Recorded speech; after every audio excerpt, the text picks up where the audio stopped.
भाइयों, देश की बातें, प्रदेश की बातें, राजनीति की बातें खूब हुई हैं, होंगी, आपने सुनी और सुनेंगे। मेरी भी राजनीतिक लाइफ को लगभग 45 साल हो गए हैं।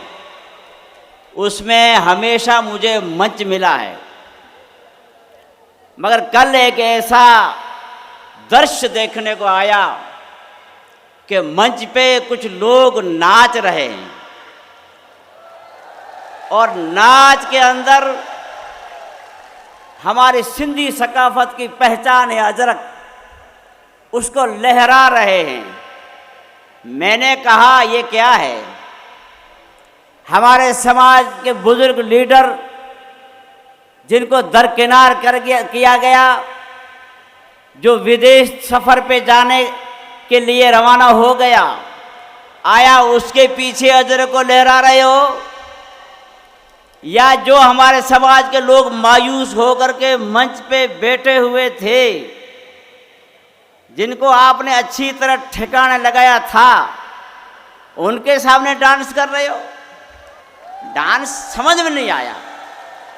आप जवान लड़के हो, आप डांस को जानते होगे, हमने तो भाई कभी डांस किया न देखा। डांस तो कभी होता है किसी को शर्मिंदा करने के लिए, या डांस किया जाता है कि खुशी के बाद किया जाता है।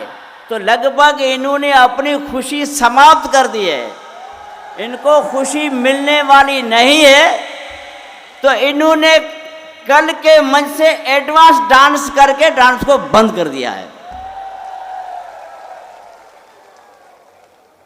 भाइयों, सच बात कहता हूं, आपको ये दूसरा जसवंत सिंह मिला है,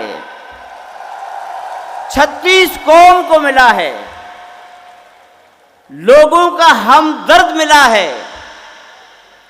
ऐसा नौजवान मिलना हम कल्पना कर नहीं कर सकते थे कि ऐसा कोई नौजवान हमारे नजदीक दूधुड़ा गांव से निकल करके पूरे राजस्थान में छा जाएगा, बल्कि पूरे इंडिया लेवल पे जिसका नाम चमकेगा। वो एक बार हमारे विधानसभा सीओ को मिला है, कामयाब हुआ है, अपने बलबूते पे आप नौजवानों की मेहनत से कामयाब हुआ है। अब पूरे पार्लियामेंट क्षेत्र को, 3 जिलों को ये लड़का मिला, इसकी कदर करनी है। पार्टियां कई बार फीडबैक में गलती कर जाती हैं, राय शुमारी दुरुस्त ढंग से नहीं कर सकती हैं। उसका जवाब आपको इस नौजवान को जीता के देना है। आप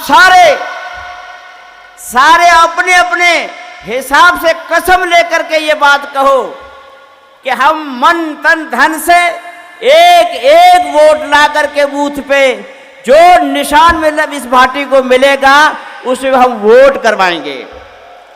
और जो बुजुर्ग बैठे हैं उनसे भी मैं कहता हूं कि अपने खूब लोगों को जिताया, खूब वोट किए, एक बार इस नौजवान को जिता करके तो देखो।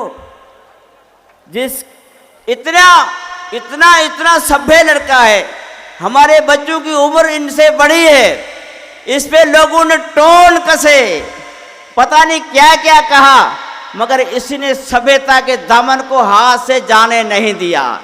ऐसे सभ्य, ऐसे नौजवान, ऐसे ऊर्जावान, इसकी मदद करो और आगे जो है वो बाड़मेर, जैसलमेर, बालोतरा लोकसभा के लिए भविष्य को अच्छा बनाओ, जो सबका काम करने वाला हो, सबकी मान मर्यादा रखने वाला हो। दोस्तों, कल कुछ लोग स्टेज पे बैठ करके मुस्कुरा रहे थे, कुछ लोग मायूस बैठे थे।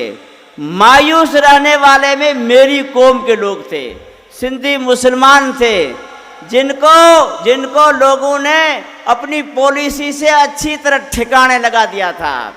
मैं उन सब से कहता हूं, उन लीडरों की जो रविश है उसको आप देखो। अमीन खान साहब जैसा एक बड़ा लीडर कौम का है, हम तो उनसे कई साल टकराते रहे थे, मगर कल वो स्टेज पे मौजूद नहीं थे। उनकी नामौजूदगी भी आपको संदेश दे रही है उनकी नामौजूदगी भी आपको कुछ कह रही है।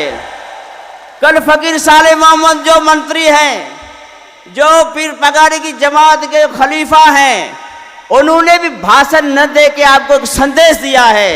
उस संदेश को आपको समझना है। कुछ लोग 2-4 दिन पहले गागरिया में थे, इकट्ठे हुए थे और बड़ी बड़ी बातें कर रहे थे। मैं उनको कहता हूं कि आप तो सारे विद्रोही थे, आपने विद्रोह करके आपके लीडरों को हराया था, अब आप कांग्रेस की बात क्यों करते हो? बात आपको नहीं करना चाहिए, आपको शोभा नहीं देती है। इसलिए मैं ज्यादा बोल भी नहीं सकता, बोलता भी नहीं हूं।